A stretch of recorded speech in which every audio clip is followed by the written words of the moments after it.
প্রিয় দর্শক শ্রোতা, টাইম টেলিভিশন নিয়মিত অনুষ্ঠান পেজ ভিউতে আপনাদের সাদর আমন্ত্রণ।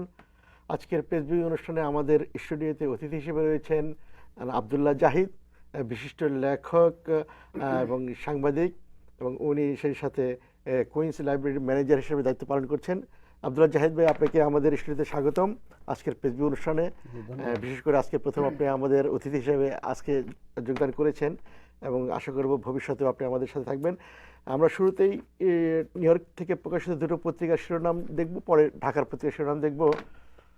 সাপ্তাহিক প্রবাস শিরোনাম করেছে ক্যালিফোর্নিয়ায় নিহত 14, হতাহতের ঘটনা বাড়ছে, গান কন্ট্রোল হিমাগারে, 15 বছরে বন্দুকধারীদের গুলিতে নিহত 12,000, মধ্যম আয়ের দেশে পরিণত হওয়া স্বপ্নই থেকে যাচ্ছে। এটা ঢাকার খবর।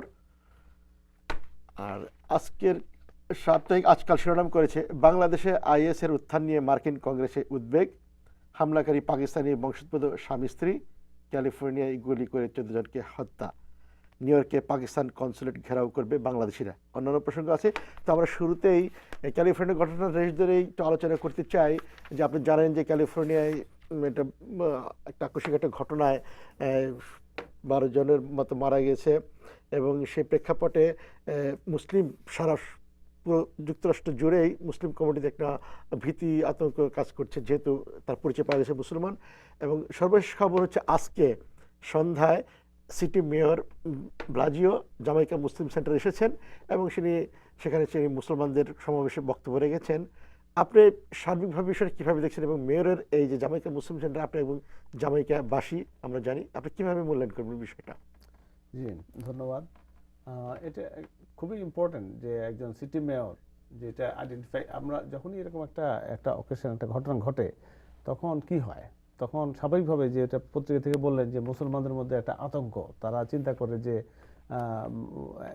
যেমন ধরেন স্বাভাবিকভাবে আমার বউ যখন হেড স্কার্ফ পরে যায়, এবং মেয়র তার স্পিচও বলছেন যে হেড স্কার্ফ পরা তাকে দেখে একজন হয়তো একটা বাজে মন্তব্য করে বসলো, হ্যাঁ, তাকে দেখে এই ধরনের ঘটনা যাতে না হয়, হ্যাঁ, এবং মুসলমান হিসেবে যাতে তাদেরকে সিঙ্গেল আউট করা না হয়, এই জন্য উনি খুব কঠোর ভাষায় আজকে যে বক্তব্য দেখলাম আমরা যে কিছুক্ষণ আগে মেয়র, সিটি মেয়র যে সরাসরি সম্প্রচার করেছে মেয়রের বক্তব্য, যেটি আপনার জামাইকা মুসলিম সেন্টার, আপনি জানেন যে এখানে যতগুলি মুসলিম মসজিদ এবং অর্গানাইজেশন আছে, জামাইকা মুসলিম সেন্টার কিন্তু একটা সেন্টার, এটা যে right now Jamaica Muslim centre একটা ইনস্টিটিউশন, তাদের স্কুল আছে, তাদের একটা বিরাট ব্যাপার। ওইখানে মেয়র প্রথমেই যে একেবারে মানে খুব সংক্ষিপ্ত সময়ের মধ্যে যে উনি ডিসিশন নিয়েছেন, এবং এটা খুব ওয়াইডলি সার্কুলেট হয়েছে।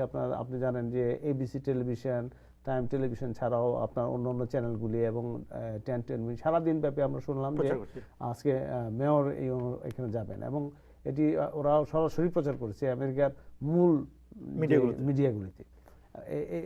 মেয়র একটি মেসেজ দিতে চাচ্ছেন এর মধ্যে, যে এবং যদি মেসেজটি দিয়েছেন যে এই ঘটনার রেশ ধরে যেন কোনো ধরনের মুসলমানরা যেন কোনো ভীত সন্ত্রস্ত না হয়, এবং এর প্রভাব যেন এই সিটিতে মুসলমানদের মধ্যে না পড়ে। ঠিক অত্যন্ত পজিটিভ একটি জিনিস মেয়রের, আমি বলবো যে তারপর উনি যে ঠিক সময় উপযোগী যে একটি পদক্ষেপ নিয়েছেন, এটি আমাদের মুসলমানদের জন্য সত্যি খুবই অত্যন্ত আনন্দের ব্যাপার যে মেয়র এটা আইডেন্টিফাই করেছেন যে আমাদের মধ্যে একটা আতঙ্ক কাজ করতে পারে, সেই জন্য তিনি বলেছেন। এবং উনি একটি যে কথা বলেছেন যে সিটিতে তার আন্ডারে 900 মুসলমান পুলিশ অফিসার কাজ করে থাকে, এইটি তিনি এখানে রেকগনাইজ করেছেন। এবং একই সাথে তিনি আরও সিটির অন্য অন্য যে সমস্ত প্রোগ্রাম আছে সেগুলি বলেছেন, যেগুলিতে আমরা অংশ নিতে পারি। বিশেষ করে তিনি বলেছেন যে সাহায্য এখন বাংলাতে বিভিন্ন যেমন ধরনের স্মল বিজনেসের উপর অনেক গুরুত্ব দিয়েছেন। আপনি জানেন যে সিটিতে যারা যে স্মল ভ্যান্ডার থাকে, তারা যে সিটিতে রাস্তায় হয়তো দোকান করে আর পুলিশ একটা টিকিট দিল যে একটা সামান্য কারণে, যেগুলি উনি মেনশন করেছেন যে 50% উনি কমিয়ে এনেছেন। সার্বিকভাবে আমি বলবো যে এটা মেয়রের আজকের এই ভিজিট আমাদের জন্য খুবই সময় উপযোগী, এবং উনি এবং একটি সুযোগে আমরা মুসলমানরা তাকে একটু ধন্যবাদ দিতেও পেরেছি যে উনি এই প্রথমবারের মতো উনি আসার পরে অনেকদিন যাবতই মুসলমানরা আমরা চেষ্টা করছিলাম যে ঈদের জন্য আমাদের ছেলেমেয়েরা যাতে স্কুলে ছুটি পায়, এবং সেটি ছুটি পেয়েছে, এবং সেজন্য আমি বলবো যে এটা আমাদের জন্য খুবই একটি আনন্দের তো ব্যাপার। ওভারঅল যে প্যারিসের ঘটনার পর এবং ক্যালিফোর্নিয়ার যে ঘটনা, যদি ক্যালিফোর্নিয়ার ঘটনাটা বিচ্ছিন্নভাবে দেখা হচ্ছে, সব মিলে যে ওভারঅল এই যে বন্দুকযুদ্ধ বা সন্ত্রাসী কর্মকাণ্ড, বিষয়টাকে আপনি কিভাবে মূল্যায়ন করবেন? এটি আমাদের এই জিনিসটি আমাদের, আমি মনে করি যে মুসলমানের যে এই আমাদের এখনো সময় আছে যে আমাদের যারা মুসলিম লিডার, যারা স্পিরিচুয়াল লিডার যারা আছেন, বিশেষ করে আমাদের যারা, তারা এই যে আমাদের একটা দেখা যায় যে মুসলমানের মধ্যে আপনি দেখবেন যে একটা অ্যাঙ্গার, একটা কেন যেন একটা এক ধরনের এইটা একজন একটি কাজ করে এটা একটি সার্বিক পরিবর্তন আনতে পারবে না, কিন্তু এই যে জিনিসটা হঠাৎ করে যে আমি জানি না এই ক্যালিফোর্নিয়া ঘটনাকে এখন পর্যন্ত পুরোপুরিভাবে এরকম বলা হয় না যে একটা টেরোরিজম অ্যাক্ট। কোনো কোনো এফবিআই সর্বশেষ যে আমরা রিপোর্ট দেখলাম পত্রিকাতে, কিছু কিছু সদস্য বলছেন যে এটা একটা মানে লিঙ্ক করতে যাচ্ছেন যে এটা একটা টেরোরিস্ট অ্যাক্টের সঙ্গে যোগাযোগ আছে, কিন্তু একই সঙ্গে অন্যরা বলতেছেন যে এখনো পর্যন্ত এরকম কোনো এভিডেন্স পায়নি। এটা হইতে পারে যে যেটা ঘটনাটা আমরা যে পর্যন্ত যেভাবে দেখলাম বিভিন্ন পত্রিকাতে যে আসছে যে সে যেই সাইদ, আমার মনে হয় নামটা ঠিক আমার ঠিক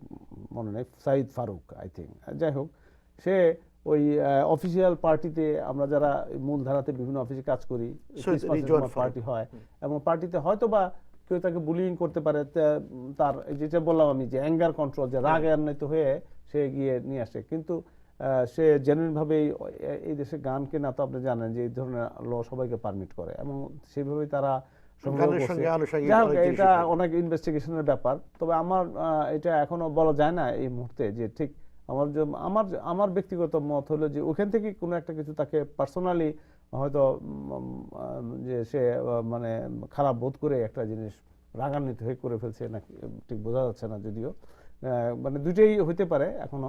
তবে মনে হয় যে যাই হোক এই ঘটনা একটি একটি বিচ্ছিন্ন ঘটনা ভাবে আমি দেখবো। আমি মনে করি না যে এটা একটা সংঘবদ্ধ কোনো একটা মানে সন্ত্রাসী কার্যকলাপ। তারপর আমরা নিন্দা জানাই, অবশ্যই এই ঘটনা নিন্দা জানানোর মতোই এতগুলি life is life, blood is blood. Okay, সুতরাং এটা যখন একজনের প্রাণ যাওয়া যায়, এটা আমাদের পবিত্র কোরআনও আছে যে আমরা আপনি কাউকে বিনা কারণে কাউকে তো আপনি কিছু করতে পারেন না। আপনি এটা হয়তো সময় বলে দেবে যে আসলে কি ঘটনা ঘটেছিল, কি কারণে। আমরা আরেকটা প্রসঙ্গে একটু কথা বলতে, সেটা যে আমরা জানি যে বাংলাদেশের যুক্তরাষ্ট্রের বিভিন্ন কারাগারে 111 জনের মতো বাংলাদেশি যারা অবৈধভাবে বিভিন্ন পথে আমেরিকায় ঢুকে আটকা পড়েছে এবং তারা অনশন করছে তাদের বিভিন্ন দাবি দেওয়াতে, এবং এই অনশনের সমর্থনে বা তাদেরকে একটা সুযোগ দেওয়ার বা এই দেশে থাকার একটা ডিমান্ড করেছে ড্রাম সহ বিভিন্ন সংগঠন, এবং বাংলাদেশ সোসাইটি এর সাথে ইনভলভ করছে এবং তারা জ্যাকসন হাইটস এর মধ্যে একটা সমাবেশ করছে। সেই সমাবেশে আগামী প্রেসিডেন্ট নির্বাচনে প্রার্থী হিলারি ক্লিন্টনের প্রতিনিধি উপস্থিত থেকে সমর্থন জুগিয়েছেন এবং বলা হচ্ছে যে অভিবাসীদের দেশ আমেরিকা, সেখানে তারা যেভাবেই আসুক তাদেরকে আর যাতে কোনো মানবাধিকার লঙ্ঘনের কোনো পথ, এই বিষয়টা আপনি কিভাবে দেখবেন? আমেরিকা সবসময় এই বিষয়ে দীর্ঘদিন পর্যন্ত খুব উদার ছিল সবসময়। এখন হয়তো পরিস্থিতির পর্যবেক্ষণে এরকম একটা আপনি জানেন কিনা, কয়েকদিন আগে একটু পিছনে যে শরণার্থীদের সারা বিশ্বে, সেই সময় আমাদের মেয়র কিন্তু খুব জোরে সোরে বলছেন যে না, আমরা কিন্তু এইখানে শরণার্থীদের আমরা অ্যাকসেপ্ট করবো, কারণ এটা আমাদের এটা আমেরিকার ভিউ, আমেরিকার এটা হলো আমেরিকার মহত্ব, যেটা আমরা কেন করব না। হ্যাঁ, যখন অন্য জায়গায় বলা হচ্ছে কি, আপনি জানেন একজন প্রেসিডেন্ট পদপ্রার্থী তিনি বলছেন যে না, তাদেরকে ডাটা বেস করতে হবে মুসলমানদের এই সমস্ত জিনিস, হ্যাঁ, উনি কিন্তু তখন বলছে যে না, আমরা নিউ ইয়র্কে আমরা অ্যাকসেপ্ট করব যে এদেরকে। এবং একই সঙ্গে এইটা চলে আসে যে যারা অলরেডি চলে আসছে, যারা এখানে আছে, এবং তাদেরকে বেটার যেভাবে তারা লিগ্যাল হইতে পারে, হ্যাঁ, যদি তারা ইলিগালি আসে থাকে কিন্তু সেটাকে এরকমই প্রথমবার না, নিশ্চয়ই এরকম আরো ঘটনা হয়েছে যে যারা আসার পরেও তাদেরকে লিগ্যালাইজ করা হয়েছে। হ্যাঁ, আমি সমর্থন করি, যেহেতু তারা এখানেই আছে এবং তাদেরকে সুযোগ দেওয়া হোক, তাদেরকে একটা সুযোগ দেওয়া হোক যেন তারা নিজেদেরকে, এবং সুযোগ যে শুধু এই বাংলাদেশি না, অন্যান্য সময় অন্যান্য অনেক জাতিকে অনেককে দেওয়া হয়েছে, সুতরাং এটা দেওয়া যায়। এবং খুবই আশার বিষয় একটি যে অন্যান্য আমাদের সংগঠন তো করবেই, আপনার ড্রাম বলেন, বাংলাদেশ সোসাইটি বলেন, আমরা তো আমাদের একটা লোকজনের জন্য আমরা করবো। এর মধ্যে একটি খুবই ইম্পর্টেন্ট যেটা হলো যে হিলারি ক্লিন্টন একজন প্রেসিডেন্ট পদপ্রার্থী, সম্ভবত আমরা তাকে দেখতেও পারি প্রেসিডেন্ট হিসাবে, প্রথম ইউএসএ একজন মহিলা প্রেসিডেন্ট হিসেবে খুব একটা অসম্ভব না। এই পর্যন্ত যেরকম আমরা খোঁজ খবর রাখতেছি তাতে, এবং তার সমর্থন পাওয়া গেছে যে বিশেষ করে এইটা এই যে অবৈধ যারা, আপনি জানেন যে বোধহয় 11 মিলিয়ন লোক আছে এখানে, অথবা 1.1 মিলিয়ন, আমার মনে হয় 1.1 মিলিয়ন আছে যে যারা অবৈধভাবে ইউএসএ আছে, এবং তাদের মধ্যে অনলি একটা ফ্র্যাকশন বাঙালি, খুব বেশিও নাই। যাই হোক, যে এদের সমর্থনে আগায় আসছেন, এটা আমাদের জন্য খুবই এনকারেজিং। আমরা একটা দেশের বিষয় নিয়ে একটু কথা বলি, সেটা হলো যে আমরা এখন সাম্প্রতিককালে বাংলাদেশের আলোচিত বিষয় হচ্ছে পৌরসভা নির্বাচন, এবং দেখা যাচ্ছে 30শে ডিসেম্বর 235টি পৌরসভা নির্বাচন হবে, এবং ইতিমধ্যেই 1223 জন মেয়র প্রার্থী এবং কাউন্সিলর পদে 12,466 জন মানে চূড়ান্ত হয়েছে দলগতভাবে। এর মধ্যে স্বতন্ত্র কিছু আছে, এবং এবারই প্রথম পৌরসভা নির্বাচনটা দলীয় প্রতীকেই হচ্ছে প্রথমবারের মতো। আপনি এই পৌরসভা নির্বাচনটা কিভাবে মূল্যায়ন করবেন? এবং কথা উঠছে যে বিশেষ করে বিএনপির মধ্যে অভিযোগ তুলেছে যে, যদিও এটা একটা ভালো খবর যে বিএনপি এই নির্বাচনে অংশ নিচ্ছে গত 5 নির্বাচনের পরে এই প্রথম অফিসিয়ালি, এবং তারা বিভিন্ন অভিযোগ দাখিল করছে, সেই অভিযোগগুলো ইসি আমলে নিচ্ছে না, এই ধরনের অভিযোগ আছে। অনেক জায়গায় নির্বাচনী বিধি লঙ্ঘন হচ্ছে। আপনি বিষয়টা কীভাবে মূল্যায়ন করবেন, এবং এই নির্বাচনটা জাতীয় নির্বাচনটা কীভাবে প্রভাবিত করবে, বা সামনে বাংলাদেশের কি কোনো আলোর মুখ দেখবো কিনা আমরা জাতীয় নির্বাচনকে, আপনি কীভাবে দেখবেন? এটা এবার খুবই আমার কাছে খুবই মানে গুরুত্বপূর্ণ মনে হয়েছে এই কারণে যে প্রথমবারের মতো একটা বড় চেঞ্জ একটি স্থানীয় নির্বাচনে যে আপনার দলীয়ভাবে হচ্ছে। এর মধ্যে দিয়ে আমাদের, আপনি জানেন এটা ওপেন সিক্রেটই যে দেশের গণতন্ত্র বা ইলেকশন নিয়ে সারা পৃথিবীতেই অনেক সমালোচনা হয়ে গেছে, এবং এই একটি সুযোগ বাংলাদেশের জন্য যে আমরা আবার কাম ব্যাক করা, যে আমাদের যে রেপুটেশন ছিল বাংলাদেশের, এইটাকে অনেকে বাংলাদেশি ইলেকশনকে অনেক জায়গায় বলছে যে যেখানে তৃতীয় বিশ্বে কোনো দেশেই ভালো নির্বাচন হয় না, সেইখানে বাংলাদেশে ভালো নির্বাচনের অনেক নজির ছিল। হ্যাঁ, এরপরে আমরা আবার সেই জায়গা থেকে অনেক দূরে সরে গেছি।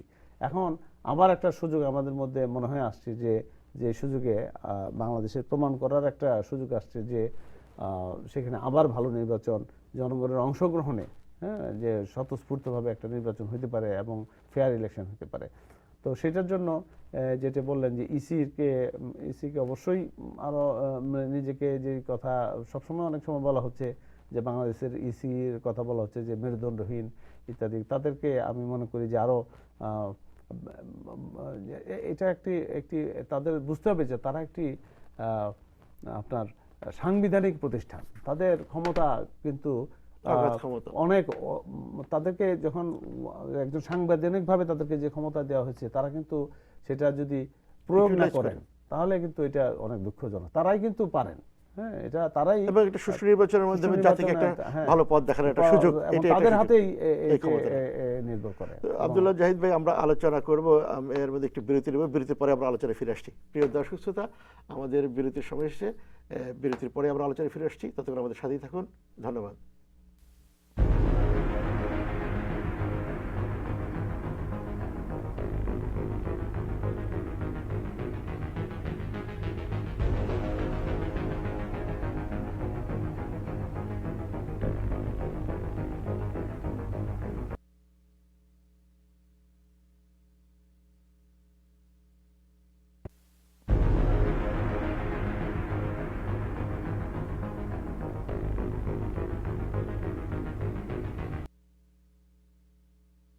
Hi, I'm Dr. Yvonne Khan.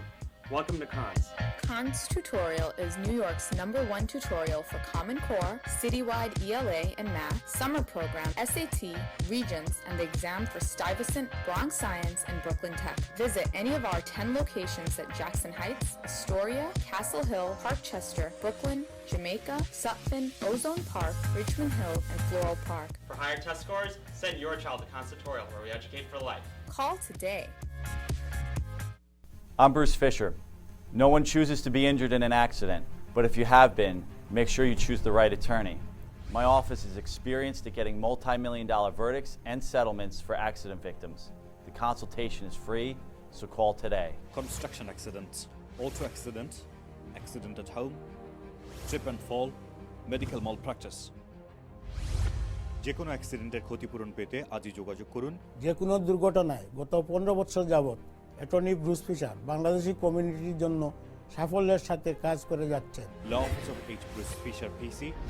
Phone 212-957-3634.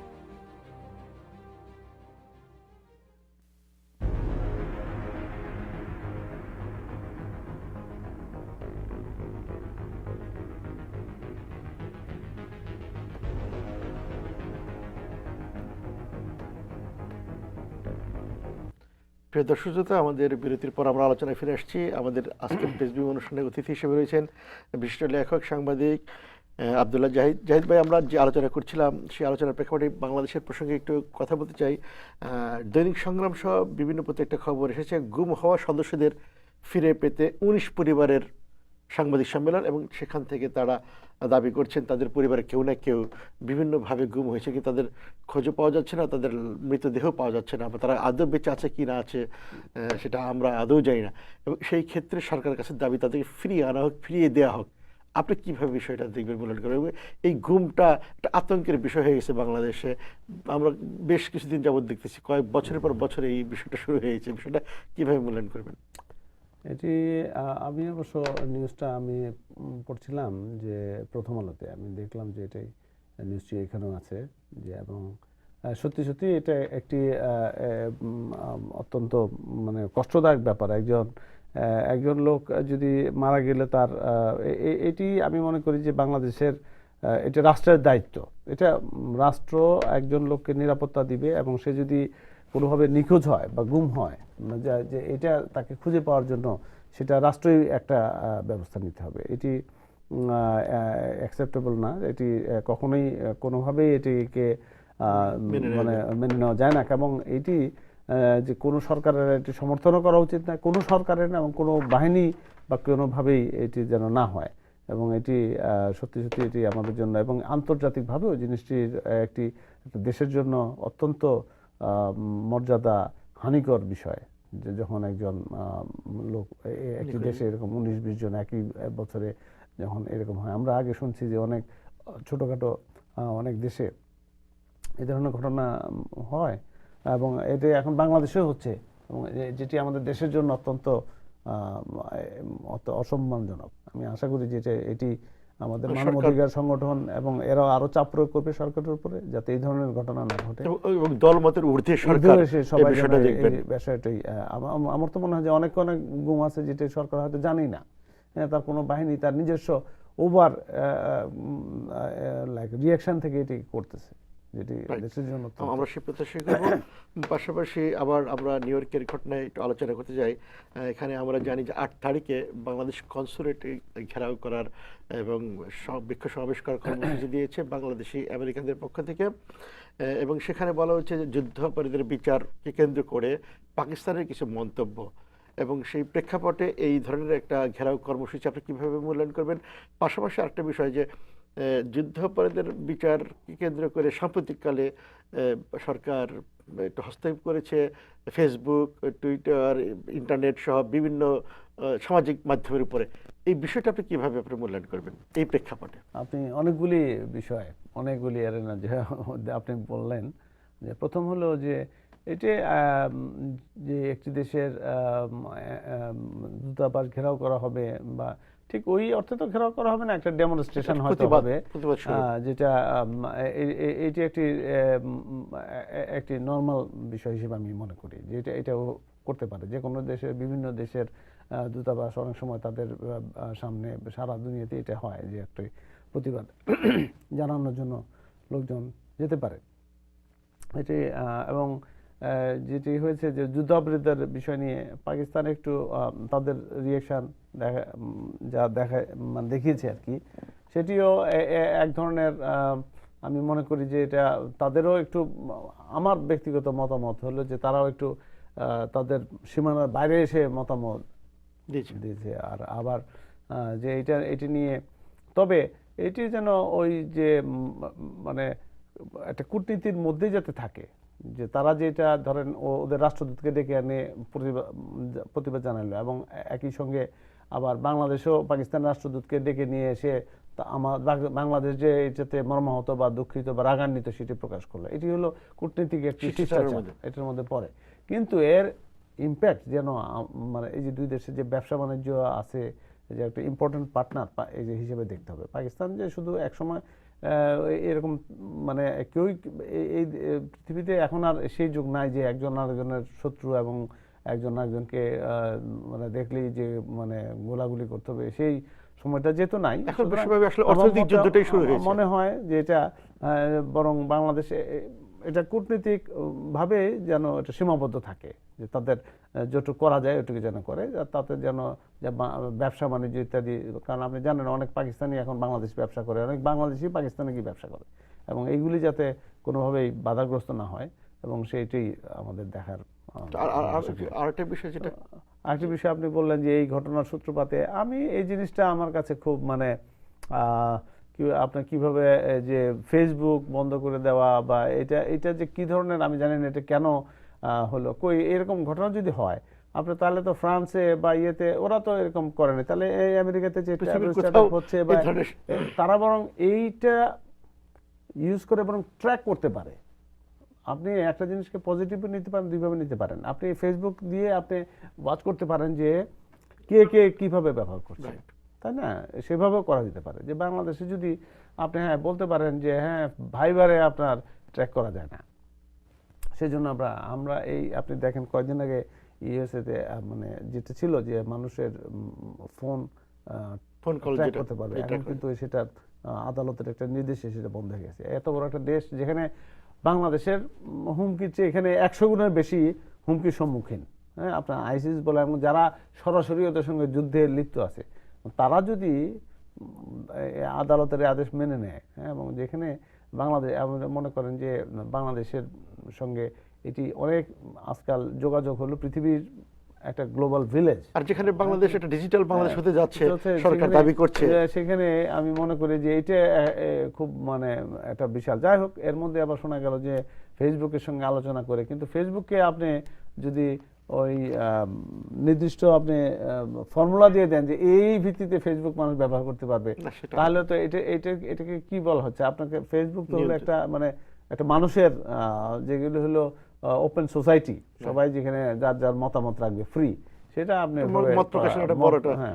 Social media যেটাকে বলে সোশ্যাল যেখানে বলা হচ্ছে, এখানে আপনি ওই এই ধরনের ইম্পোজ করে, আমি জানি না যে ফেসবুক কর্তৃপক্ষ কিভাবে রাজি হবে এই জিনিসটা। এর ইতিপূর্বে কিন্তু এরকম চায়নাতে চেষ্টা হয়েছিল, তারা কিন্তু এরকম আপনার গুগলকে বলেছিল যে না এই জিনিস তোমরা দিতে পারবে না, মানে এই সার্চ ইঞ্জিন মানে কি কি জিনিস দেওয়া যাবে না, কিন্তু তারা রাজি হয় নাই। অনেকে আবার অনেক কোম্পানি চায়না থেকে তাদের ব্যবসা নিয়েও চলে গেছিল। তো যাই হোক, আমাদের প্রত্যাশা থাকবে সরকার যেহেতু ডিজিটাল বাংলাদেশ গড়ার প্রক্রিয়ায় আছে, এবং বাংলাদেশ আমরা চাই ডিজিটাল বাংলাদেশ হোক, এবং শুধু সামাজিক গণমাধ্যম যে কোনো গণমাধ্যমের গণমাধ্যম মুক্ত স্বাধীনভাবে প্রকাশ পাবে, থাকবে, সেই প্রত্যাশা থাকবে। আর এই প্রসঙ্গে আরেকটা বিষয় যেটা আমরা জানি যে একটা আলোচিত আমাদের কমিউনিটির মধ্যে যে জেবিবি, Jackson Heights Bangladesh business association নির্বাচন হতে যাচ্ছে এই আগামী রোববার। তো সেই নির্বাচনকে কেন্দ্র করে দুইটা প্যানেল ইতিমধ্যেই প্রক্রিয়া শুরু করেছে, এবং এটা একটা সুনাম আছে, জেবিবির একটা সুনাম বাংলাদেশেও এবং প্রবাসেও।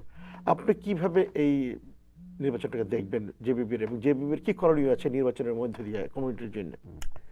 জেবিবি আপনি মনে করেন জ্যাকসন হাইটকে বলা হয় যে লিটল বাংলাদেশ।